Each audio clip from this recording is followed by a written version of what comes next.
Sunday, Monday, Corey days. Tuesday, Wednesday, Corey days. Corey Day. What a day for YouTube. This content is ours. Scoop along with me those Corey days. Hey everyone, and welcome to the Steele Wars podcast. I don't normally start like that. I am Steele Saunders, and I do love Star Wars. I'm sorry, I was too captivated. The Corey Days theme song was just bringing me such joy.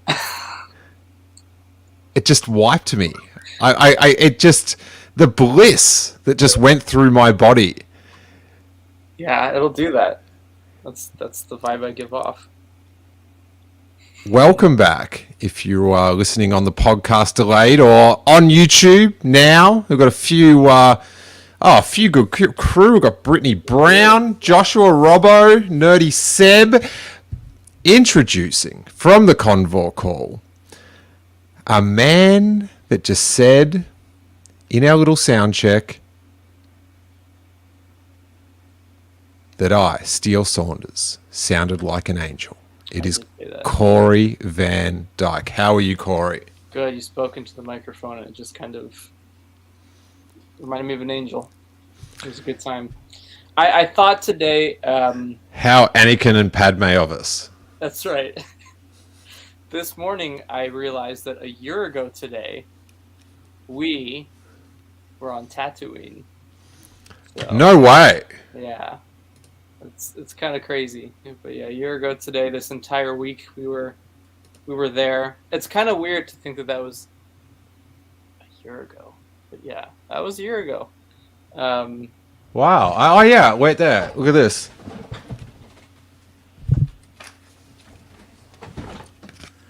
It's my little on-set badge from one of the days. Look at that.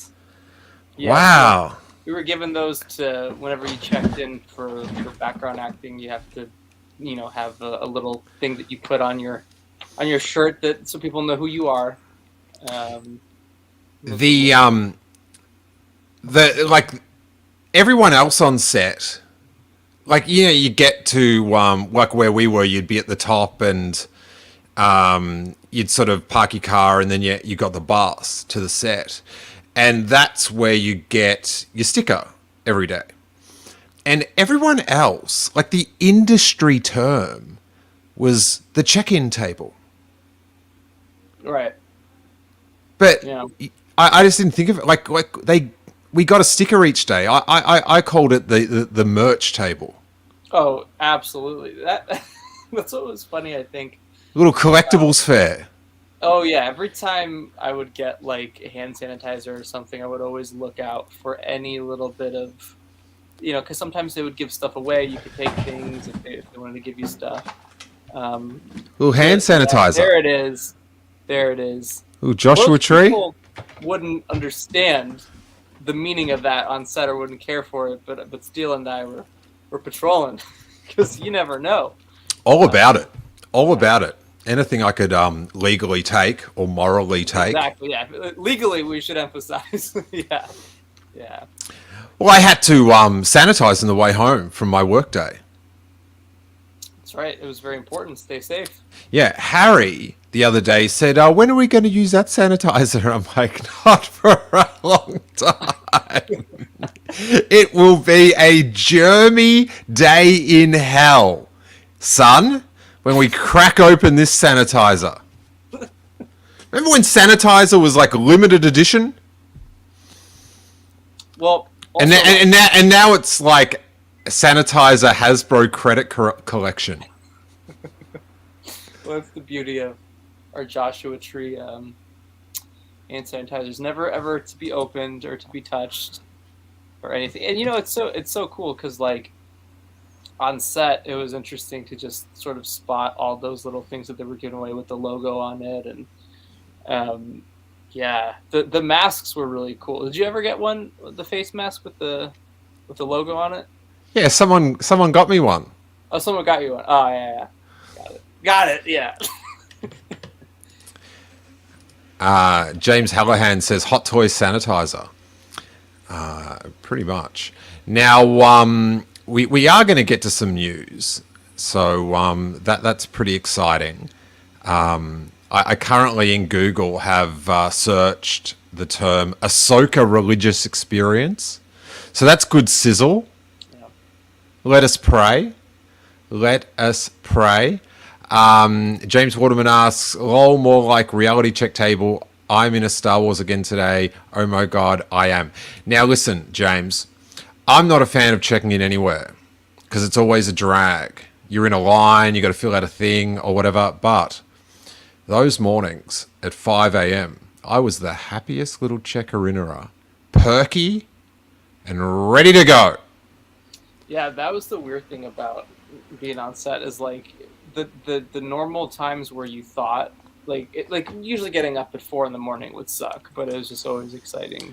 Well, Jackie and I did. We've got a lot more to post actually. I've got a lot more of everything to post from Kenobi set to Celebration. Just hours of grade A content, Corey.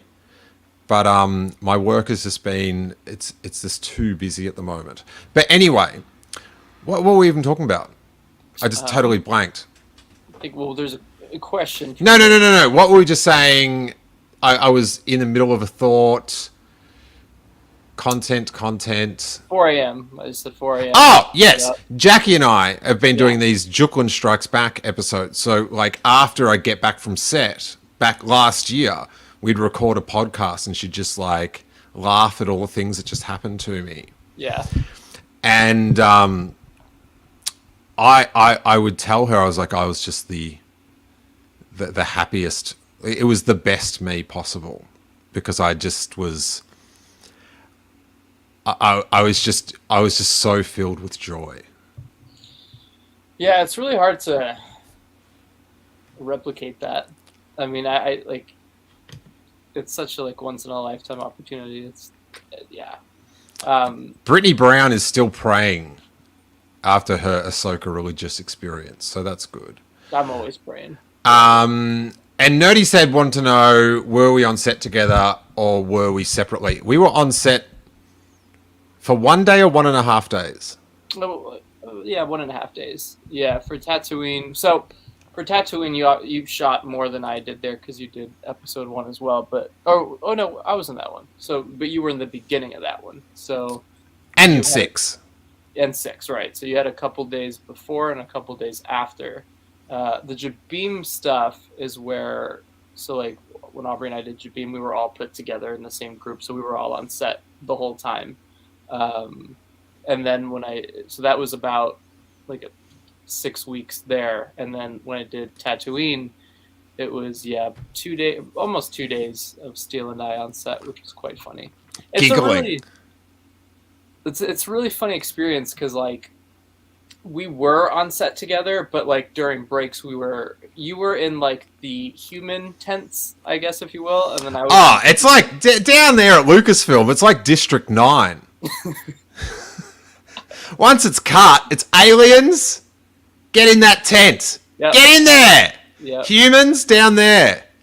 Exactly how it was. It was kind of separated, but we would still walk into each other's tents and stuff. And yeah, I hope there's a gallery episode, and I just want one stupid shot of Steele and I just talking somewhere.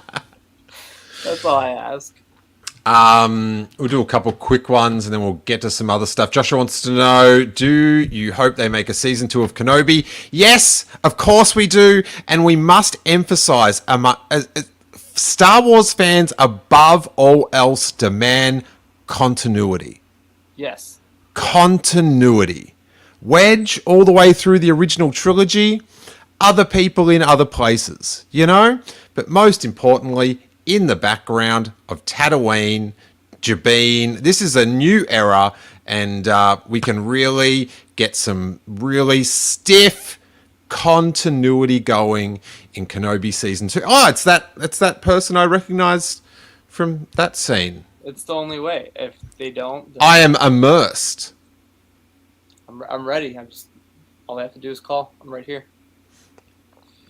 What about this one? Nerdy Seb, what do you guys think of Andor? Have you had time to digest further the Andor trailer, We're Corey? not in that one, so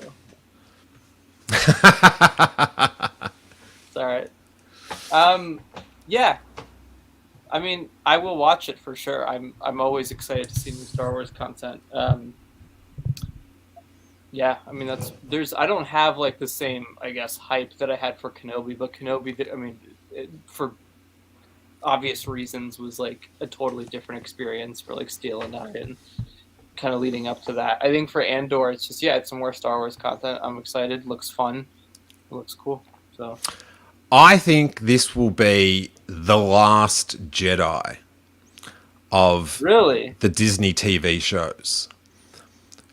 Quality will be super high. You have to think while you're watching it, and certain people will hate it. I could see that. Yeah, I could see that. I think I'm more, surprisingly, I'm actually more excited for Bad Batch right now than I think any other show. So that'll be, I think it's just really seen more of the clones and that animation style. I'm kind of ready to. Really? So you're more excited over Star Wars animation than a 12-episode live-action TV show? Surprisingly, yeah. You idiot. I think it's just because Celebration set up Commander Cody coming back in season 2 of Bad Batch, so all that stuff. Yeah, I don't know. I feel like that might change as when Andor starts airing, but right now I think just the idea of seeing certain clones come back has me more excited than Andor.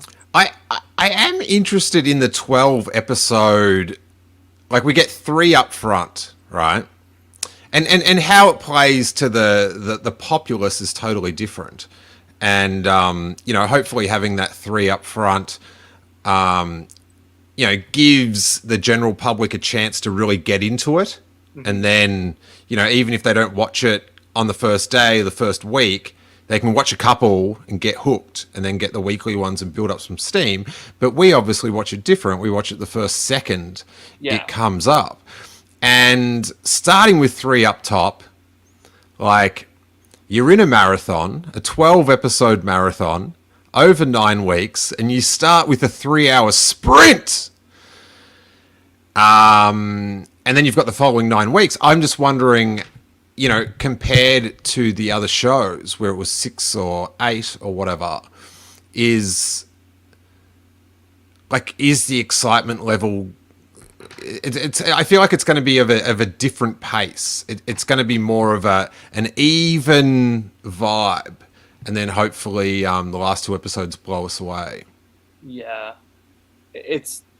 I'm interested to see what the length of each episode is going to be, because who cares? It's like 35 to 50 minutes every episode. The reason I say that is just because it's a stretched out season, so I wonder how many, I guess, general audience members. I have a feeling these are going to be longer episodes. So I wonder if the 3-episode premiere is going to be some colossal, runtime, or if it's going to be more tame.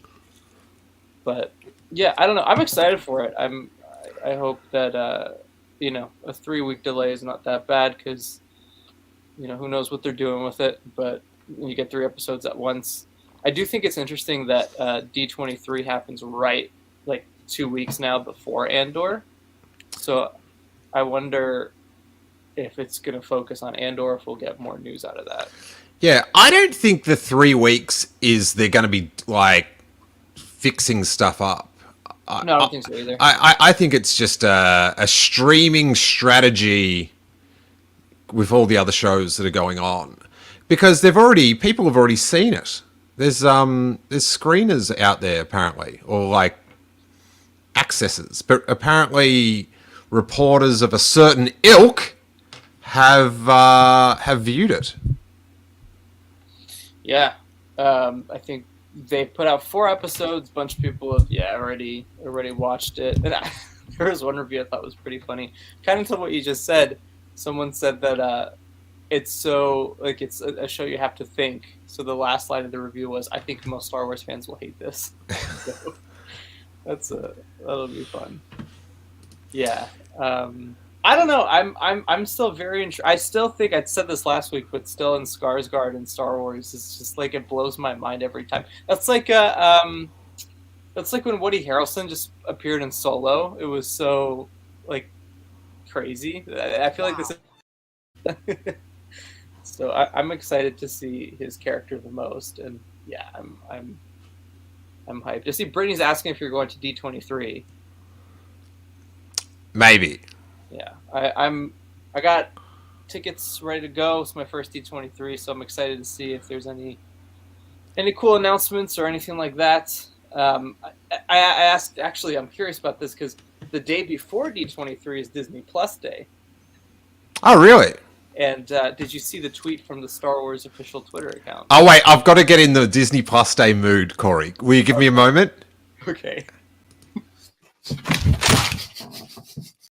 Sorry, ready. Okay. So, Disney Plus Day is happening, I believe, September 8th. I'm excited. September 8th. Star Wars put out a tweet, said, stay tuned for premieres, reveals, announcements. Now, I think this is line by line, almost the exact same tweet we got last year. So my expectations are very low. I don't think we'll get anything. Like, nothing. I don't think we'll get anything. So, exactly the same as last year. Exactly the same. Again, it's like poetry, so if they rhyme.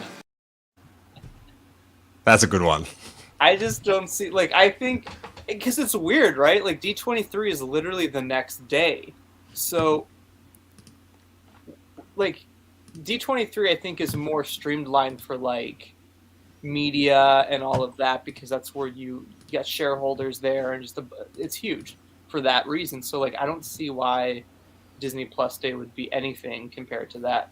I think maybe you'll get animation announcements, but I don't think anything beyond that, which is fine because a couple days later is D23, so it doesn't really matter this year.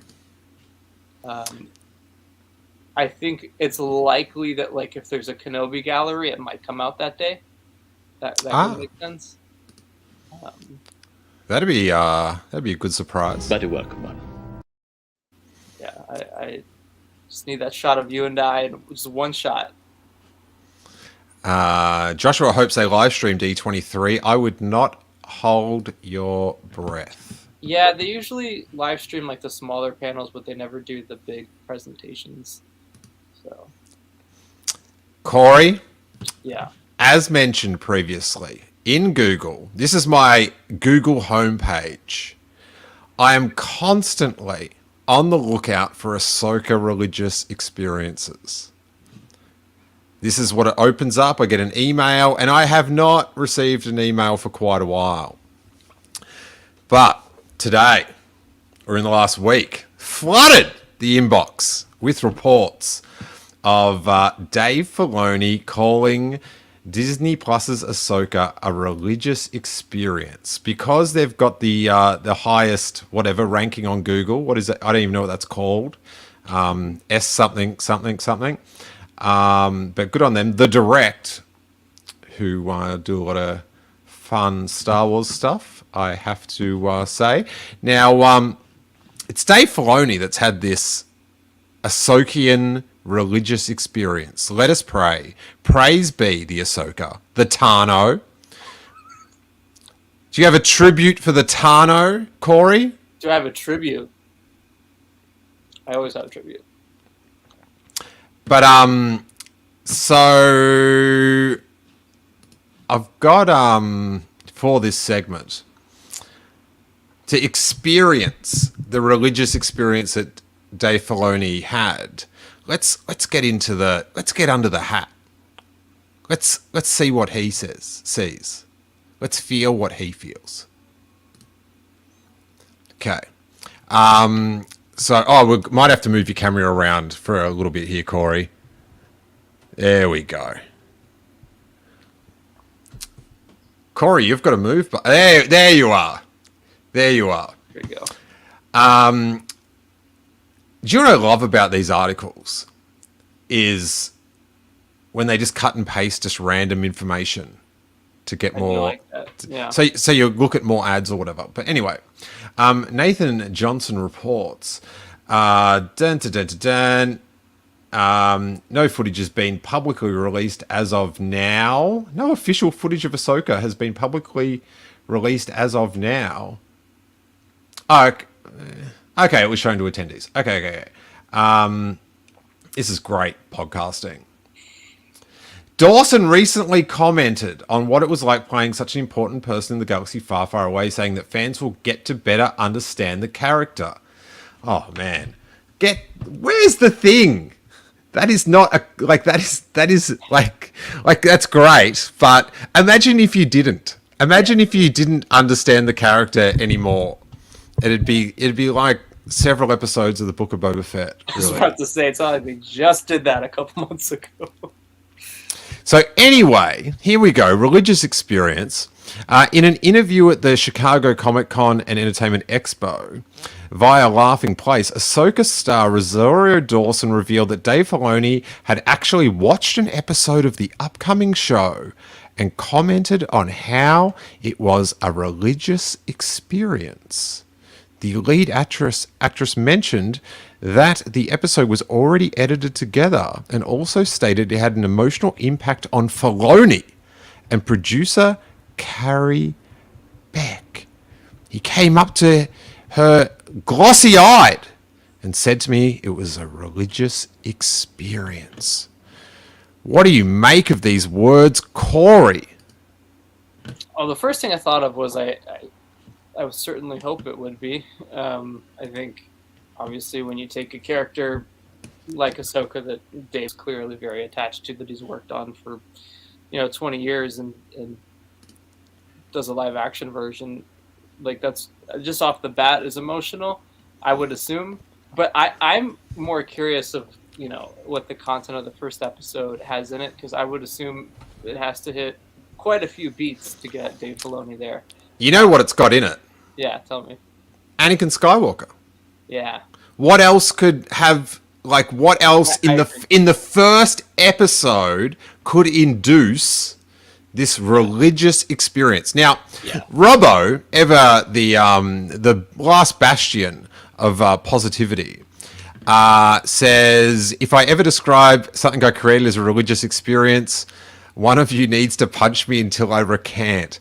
Okay, he did say anything I create as a religious experience, because it does sound kind of goofy, but I was thinking about it, because initially you're just like, oh, that's, chill out, bro. But then I remember, Corey, that Star Wars has given me things like that before, as goofily as it is. Yeah, you have to imagine that, it's one thing, Dave's both a fan and a creator, so to be creating Ahsoka's character for all these years and then having a live action series, I do agree with what you said. Having Anakin and Ahsoka, a scene with the two of them in live action, I think would be, even if it's a scene with Ahsoka and Captain Rex, even those are two key characters that he created, and putting them on screen together, I think would be a religious experience, if you will. Come on. If it's Captain Rex, you're barely getting a cult together. No, I think if you had, it's got to be Anakin. If you're forming a bona fide tax exempt religion, I think it's all of them. I think it has all of them in it. I mean, you put all the Clone Wars characters in there. I don't know if you saw Katie Sackhoff this weekend also said that somebody asked her if she was in Ahsoka, and the only thing she said was that she really likes Rosario and wouldn't answer beyond that. So put Bo-Katan in there, perhaps. Yeah, no, I think I don't know. I have a strong feeling that Ahsoka is going to deliver. I really hope so, because I mean, I think even for you and I, when we were on the set of Kenobi, you could call that a religious experience. So, yeah, it did feel like heaven. It did. Yeah, it was wild. It was wild. So I would assume making the content, and then sitting down and seeing the first episode cut together would be insane. Because, yeah, that's kind of how it was when I watched the 5th episode of Kenobi, and even the first episode of Kenobi when I saw Steele and seen us in that. And it's just weird. It's a crazy experience. But then imagine creating that. Yeah, I didn't have it like that. But like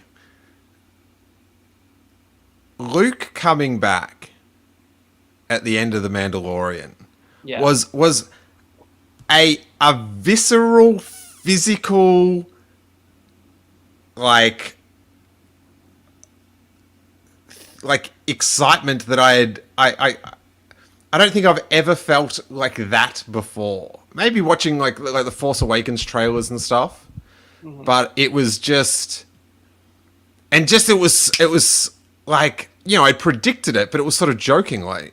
Yeah. And yeah, so definitely, you know, do you think Filoni came out of the screening room and was just This is why we do it. Oh yeah, yeah, interesting? yeah. Interesting. What's happening over the Oscar Isaac, Corey? Yeah. He's flipped.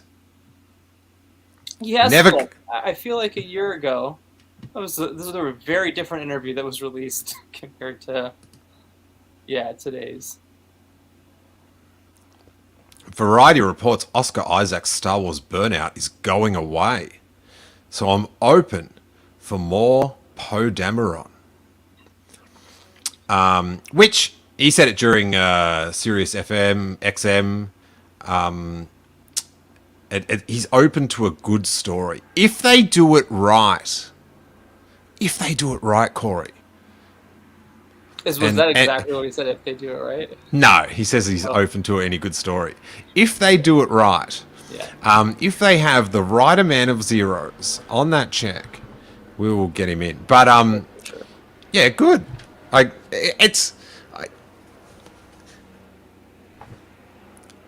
What's his name? I'm blanking. Ben Solo, very famous. Adam Driver. He'd be the most surprising one. He's the one where I'm like, maybe he won't come back. Everyone else, you're coming back, buddy.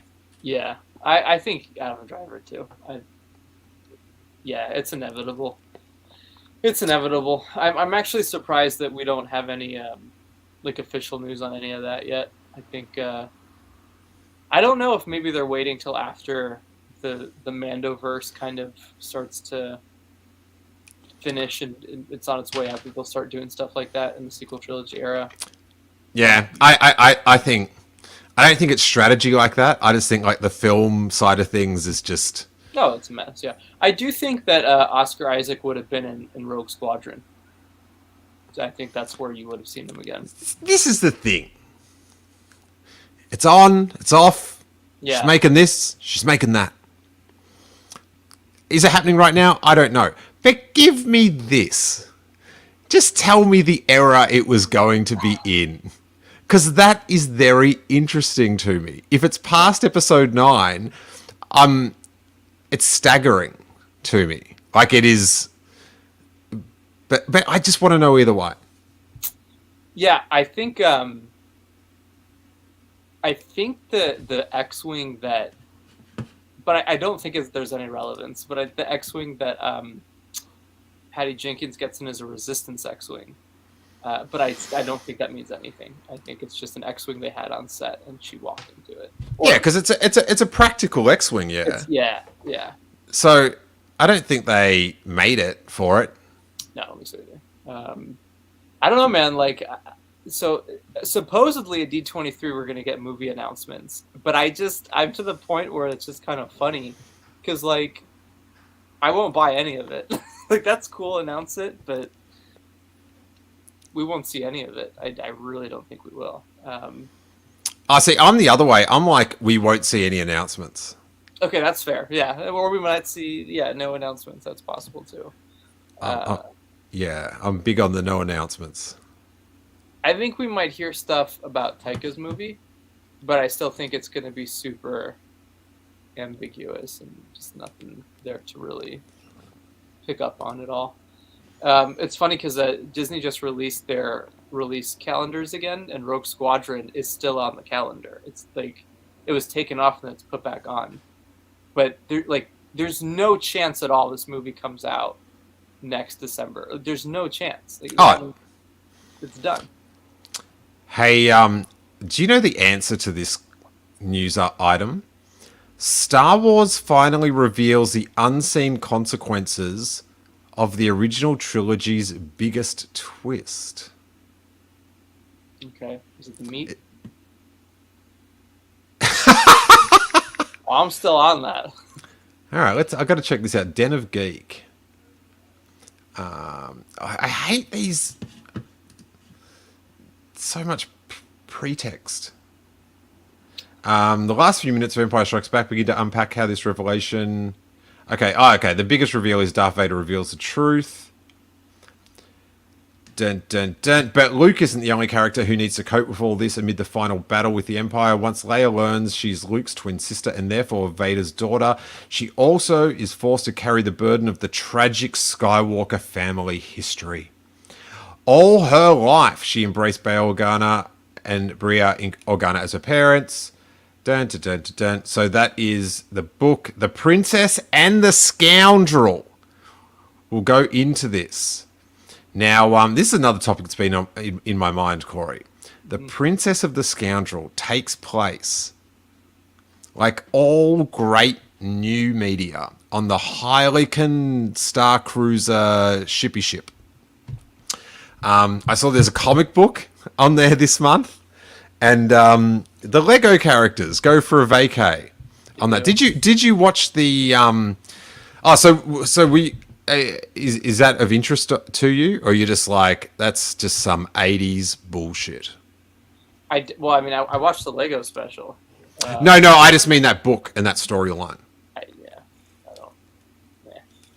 Doesn't really. I forgot that it was even a thing. What if it was Padme and Anakin going on a honeymoon on the Hyperchat or whatever it's called?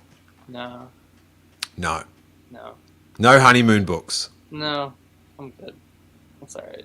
I don't know. I'm at the place with Star Wars books where I don't really read them just because I know everyone's gonna hate me for saying this, but like. I if it's not on screen, I don't know how much to take away from the novels and stuff, so I don't really. When they reset, right? Yeah.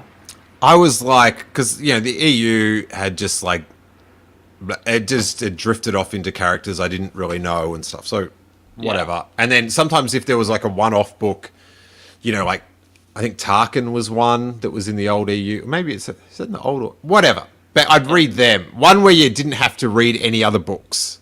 I'd be like, oh, okay, I'll check that out. Yeah. And so they reset it all, and I'm like, bang, I'm all in. I'm reading them all. And once it just started not matching up, like even... Is it the last... Yeah, The Last Jedi at the end, Poe meets Rey. But in the Force Awakens book, yeah, yeah. And that I was sort of just like, and that began my steep descent of interest draining.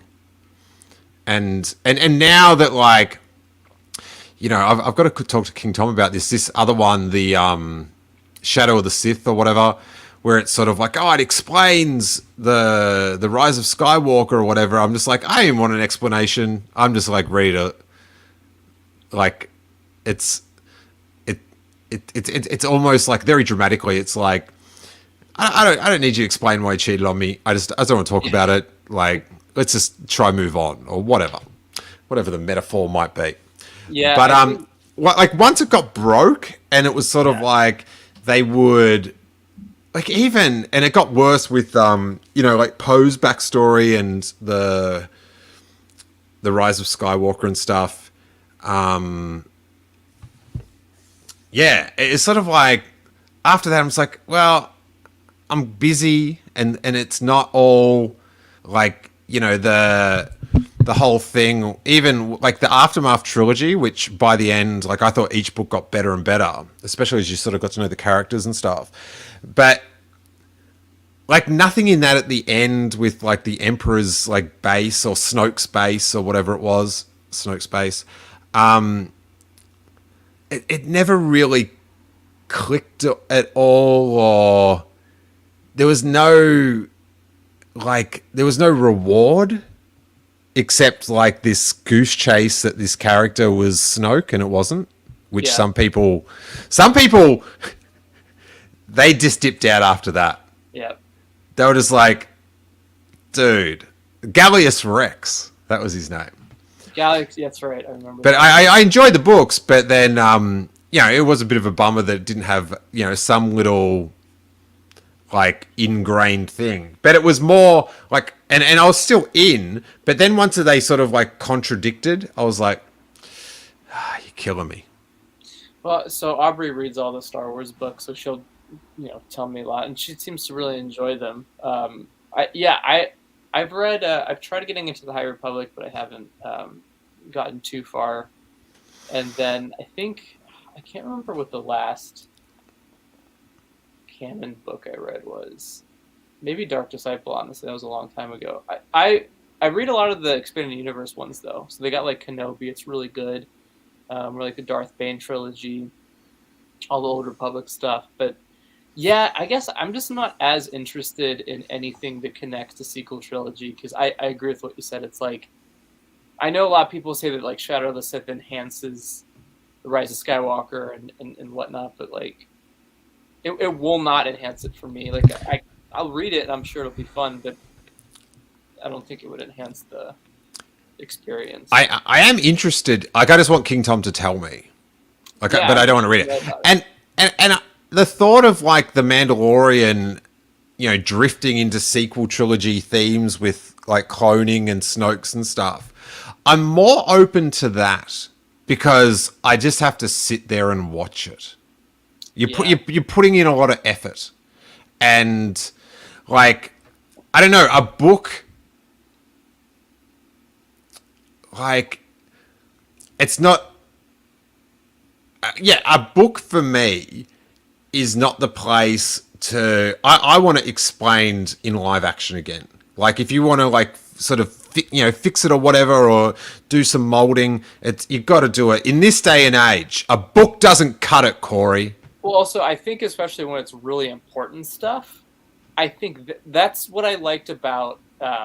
some of the classic books that would fill in gaps is a lot of the very important stuff was always on screen and the side stuff was in the books, which was still fun and exciting, but like, explaining how Palpatine survived and all that's movie stuff, man. That's on screen stuff. That's not that Catalyst book, that Rogue One Catalyst book was the gold standard.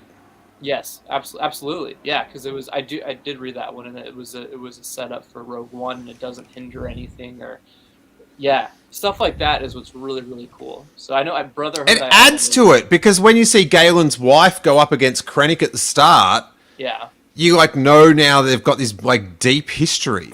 Right. Yep. Stuff like that is really like stuff like that. Exactly. That's perfect. Yeah, I think like Rey's parents and all that. Again, stuff that should have been explained more in the films themselves. So, but that is what it is. Did you know in the comics, Corey, whilst we're enjoying the antics on the big screen of our gang in Empire Strikes Back, and Return of the Jedi, Kira from Solo is tussling with the Emperor. Were you aware of this? As it all goes down, No. In Marvel 1, Star Wars, Hidden Empire. Really? Okay. Star Wars Hidden Empire, a 5-issue miniseries starting in November, will be the third and final installment in writer Charles Soule's unofficial Kira trilogy. StarWars.com can reveal. Scoop!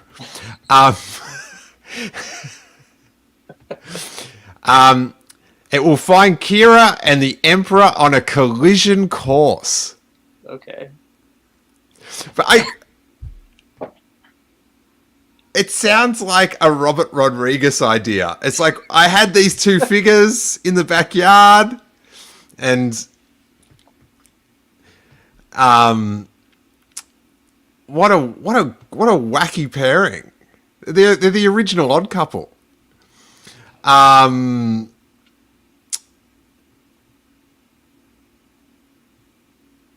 What? So What? Wait, I gotta read this. This is my hidden empire, she defiantly declares in Crimson Reign number 5, in a tease of what's to come. Choke on it. That says choke on it. oh, Chomp on that. She emerges from Charles Soule, who I am a fan of. She emerged from years of hiding with an elaborate, incredible plan to bring down the Sith, and Hidden Empire is the endgame. It brings in players from all over the Star Wars universe, from Darth Vader to Dr. Aphra to the Knights of Ren. Jeez, and I think it will be really satisfying, but tragic. As I had a character say in the very first issue of Crimson Reign, Kira's story is a tragedy, but in a good way. okay. That just seems... Oh, you've got to check out this image. This is Kira. Like, what? This is the bizarre... This is like the image you just never thought Star Wars would provide you with, Corey. Kira, head to head with the Force lightning. Okay. What? Right. Yeah. Huh. Okay. Interesting. So that's what this is, Solo 2, basically. So, yeah. Yeah. It's just so odd. It's a strange pairing. I mean, like, yeah. I did not know they were It's doing like that. it's like what would be like if Captain Typho went up against Darth Vader. Like, Right. gets smoked. What is she deflecting it with?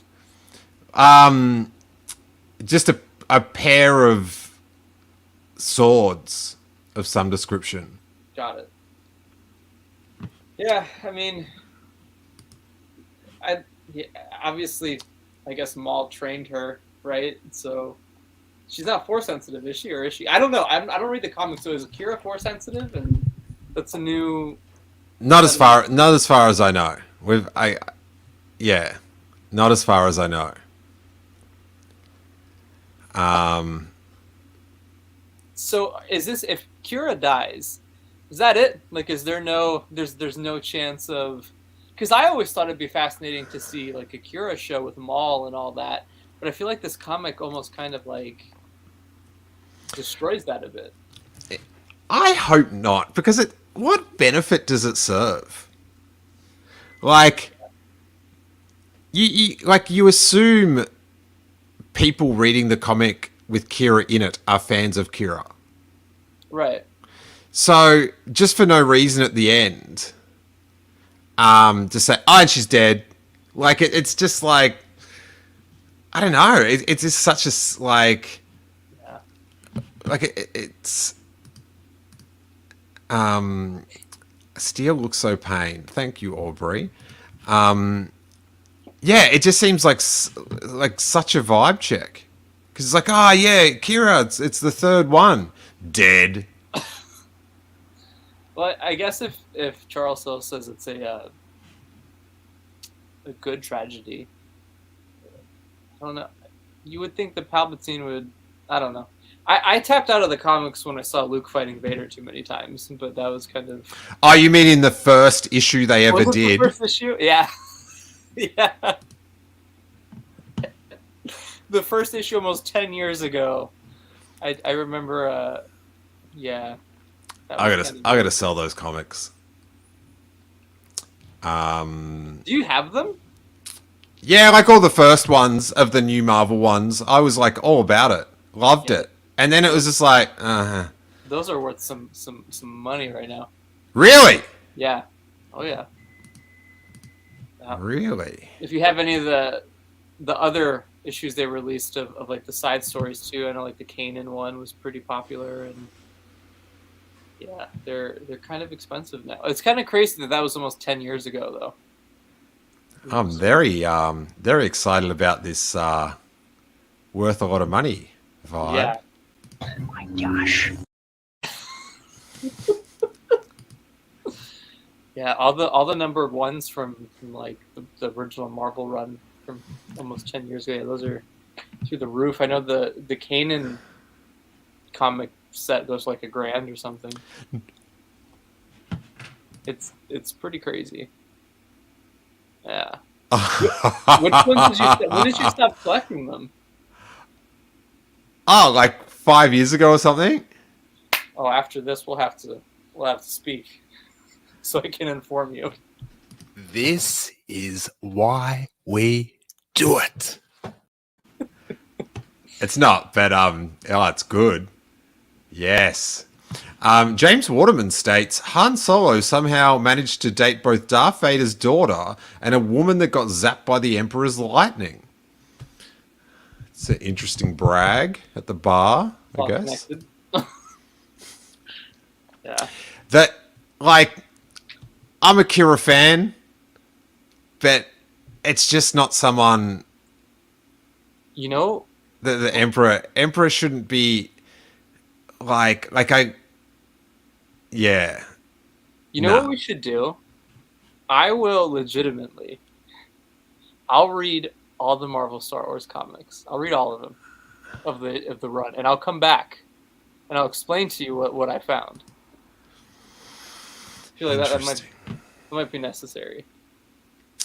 What about this one, Corey? Is this of interest to you? Disney Star Wars has completely retconned one Revenge of the Sith line. Is that of interest to you? Do you want to know the answer to that? Let's sure. Screen rant. Screen! I always marvel at websites and stuff, and this one is very successful. But their branding of the site or the podcast involves them already being upset about the stuff they're going to talk about on the podcast. Like the Angry Boys comic news, and like it's just like why are you branding that you're already upset about it? Dude, like this is when you know there's like no Star Wars news out right now. This is what we're going off of today. Okay, Disney Star Wars has completely retconned one Revenge of the Sith line. But apparently this time nobody minds, Corey. All right, where is this line? Okay, wait. As powerful as Palpatine may have been, there was one Jedi he doesn't seem to have wanted to meet after he'd been outed as a Sith, Master Yoda. The Sith Lord initially claimed to be delighted at the chance to battle the aged Jedi Master, but it's notable that the duel between Palpatine and Yoda began with Darth Sidious attempting to flee rather than to resort to lightsaber combat. He doesn't seem confident that he would win. "You will not stop me," he hissed, and then explained what he meant. "Darth Vader will become more powerful than either of us." The dialogue clearly implied that as powerful as Palpatine considered himself to be, he thought Anakin Skywalker would be even greater. It suggests that Palpatine was acting in accordance with the rule of two. Okay. Is it ironic then, Corey, that Disney's Star Wars has essentially ignored this one line of dialogue? Darth Sidious's motives have been rewritten, with Palpatine recast as a Sith heretic. Is that how you say that word? Anyway, heretic, who would go to any lengths to conquer death. According to Disney-era canon, Palpatine considered himself to be the personal culmination of the Sith, the fulfillment of everything they had sought to achieve, and then he saw no reason to plan on passing the Empire. Alright, it is a very slow week in Star Wars news. What the hell?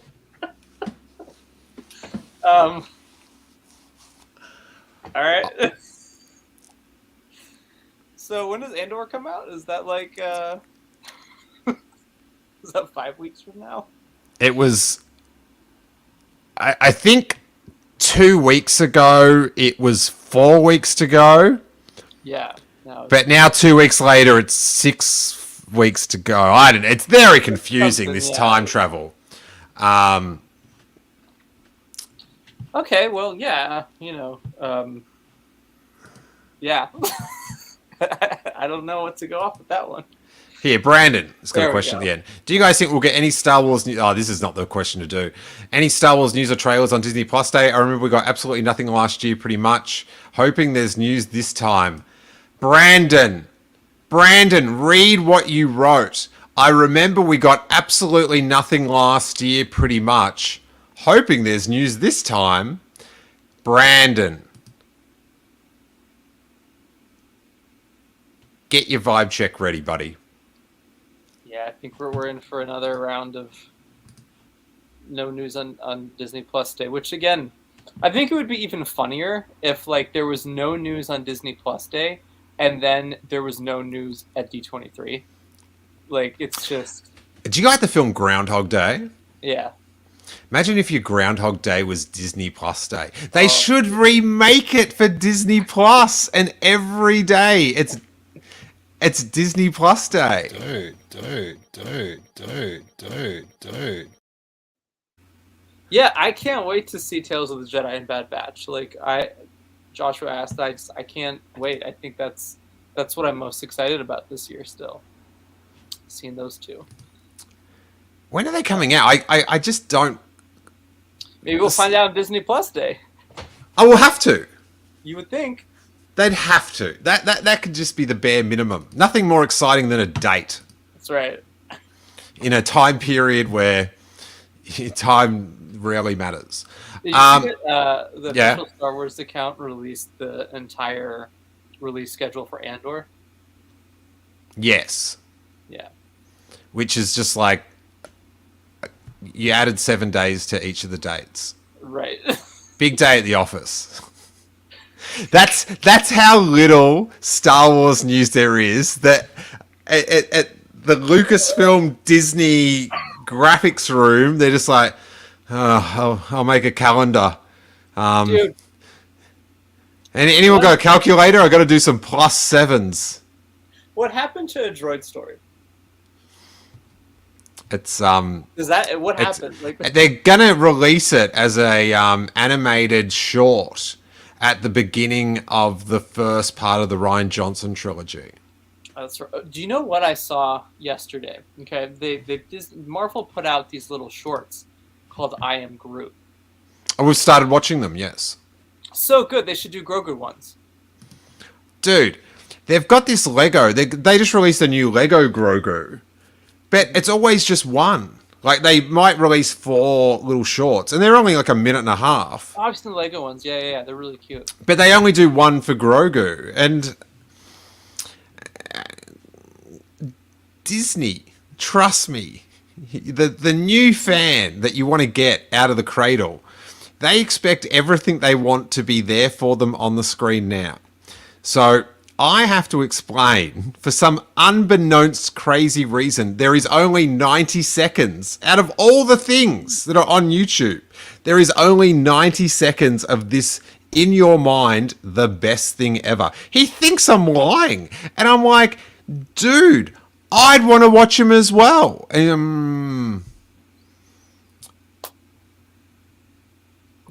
I would love. Yeah, that's hilarious.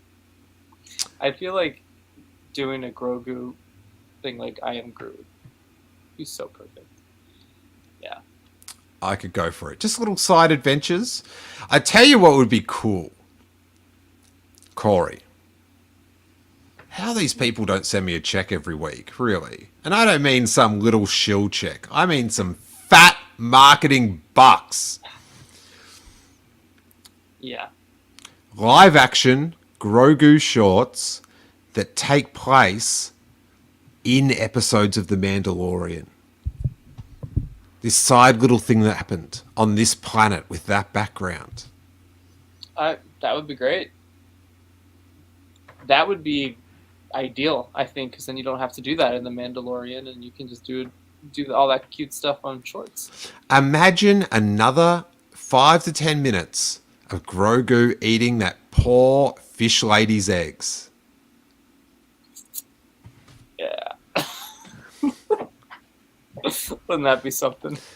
Brandon Sorum here in the chat is just like an internet algorithm. He comments, live action Boss Nass series would be dope. That just seems like it came out of a character generator. That is, I don't think I've ever seen anyone say that before. A live action Boss. Oh, it's some algorithm.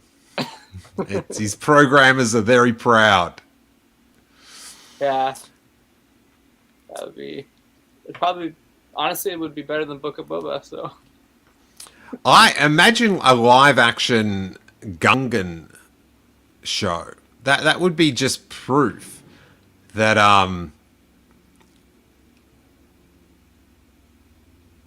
I've never thought about this before. Mm-hmm.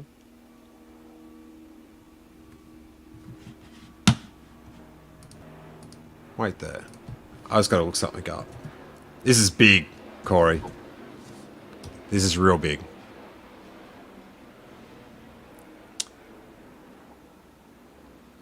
$2009. I'm gonna make the chat that hates us for books happy. Here. Corey, where have you gone? I'm about to drop this info on you. We need to get some CGI people in, right? Some fan CGIers.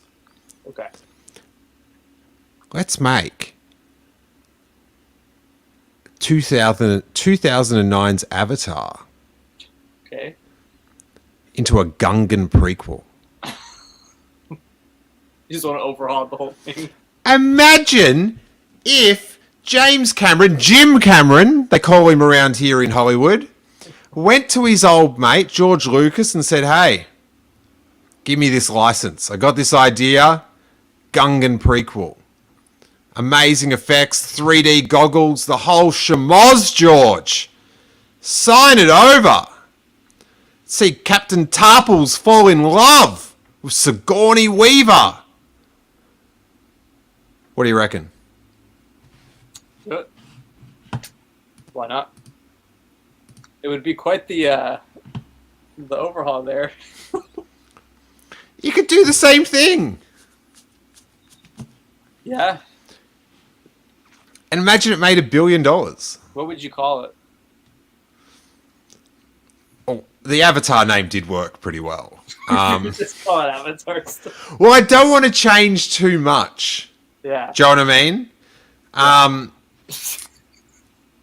Yeah. I don't want to change too much. The same story. Dude, there's been worse names of Star Wars films. Oh my gosh, that's really funny. Avatar. Remember we waited a year to hear the marketing genius of Solo. Oh god, yeah. I did buy a Star Wars book recently. Excellent. I got this one. Brotherhood. Yeah, I got this one. I had a glowing review. So I was like finally invested, and I went out to dinner with our good friend Dominic Jones, during San Diego Comic-Con, and Dom. Yeah. Catching up with your mates at San Diego Comic-Con, all happy. Not a single. Oh, here's a photo of us missing Steele. Oh, that's a nice text to never get. I'll have everyone know that we talked about Steele quite a bit and how much we missed Steele. But we should have It's a vibe check. We'll send you one for D23. There you go. Dom said he was not a fan of this, so. So that's why you got it.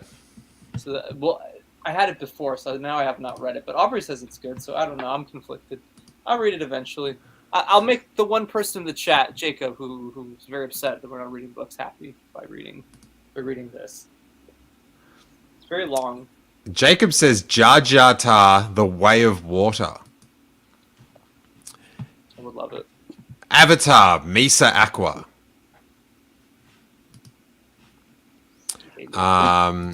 Wait, so Dom liked it or didn't like it? Didn't like it. But Aubrey likes it. Okay, yeah, got you. Yeah. Mm-hmm. Interesting. All right, Corey. I reckon that's about an hour of killer action there. Didn't get much time left to talk about meat. I'd like to thank Corey, everyone in the chat, and I'd also like to give a shout out to the belief system, the religious belief system of one David Filoni. So thanks, Dave. Thanks for sharing. It is very nice. You know, we all believe in different things, and we accept each other. That's right. For those things. Don't you think, Corey? I agree. Excellent. You got anything to say? You doing any convo calls soon, or just chilling? Probably around. You got any big tweets coming up, Corey? Any tweets? I'm all tweeted out. Oh. Yeah, we'll probably have some videos that. You know what we did in your honor, in fact, when you were brought up during this, is Dom and I and Aubrey recorded a Hot Toys Sideshow booth tour. Comic-Con. I have not put that out yet. But it's quite fun. Love a booth tour. Yeah, we'll probably put that out at some point. I have to edit it still, and then we'll do probably like a D23 thing when that comes, and then when Andor starts up, I'm sure we'll do something in Bad Batch and do something. Make sure you're liking and subscribing and all that good stuff. I've got I'm actually tonight going to do a podcast with Robbo for the main feed, and he's going to interview me apparently. Okay. And get all the Kenobi goss and stories and other stuff that we haven't talked about. Fun. So I'm looking forward to that. Yeah. So that's about it. Thanks everyone. It has been a tremendous time, but I feel like it's gone on long enough. So, Corey, may that force be with you. Sunday, Monday, Corey days. Tuesday, Wednesday, Corey days. Corey Day. What a day for YouTube. This content is ours. Scoop along with me those Corey days. Speaking of religious experiences, Corey, I would find it a religious experience if Star Wars merchandise came out at the same time as the show. But thus God does not have mercy. An unkind God.